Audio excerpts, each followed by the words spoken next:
کریم صلی اللہ علیہ وسلم نے فرمایا کہ اللہ رب العالمین اگر کسی کو بیٹی عطا کرتا ہے، عموماً معاشرے کے اندر ہم دیکھتے ہیں کہ اگر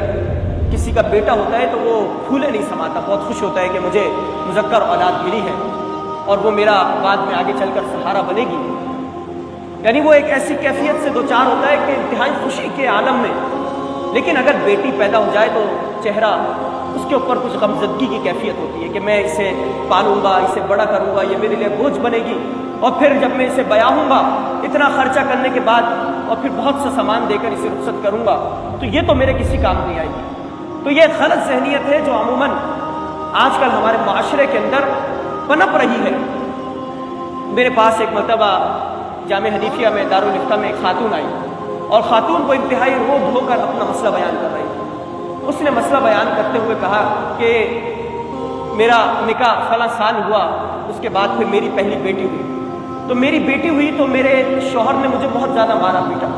اور کہا کہ کیا میں نے تم سے اس لیے نکاح کیا تھا کہ تم مجھے بیٹی روگی۔ اس پر وہ بہت زیادہ ناراض ہوا اور 40 دن تک اس نے اپنی بیٹی کی شکل نہیں دیکھی، یعنی غصے کی کیفیت میں تھا کہ بیٹا کیوں پیدا نہیں ہوا۔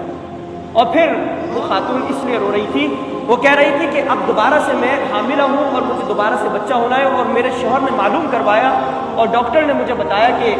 دوبارہ سے بیٹی ہونی ہے۔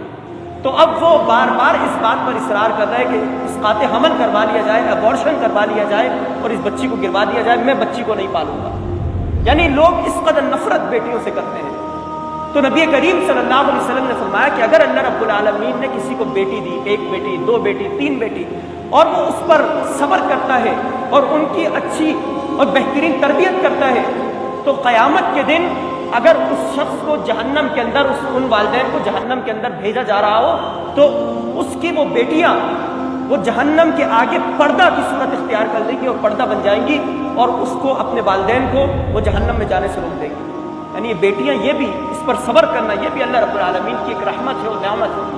تو صبر کرنے والوں کے لیے بہت بڑے انعامات اور بہت بڑا صلہ اور بہت بڑا درجہ یہ اللہ رب العالمین نے متعین فرمایا۔ لہذا ہر آزمائش پر صبر کرنا یہ انتہائی ضروری ہے اور اس کا اللہ رب العالمین نے حکم دیا ہے۔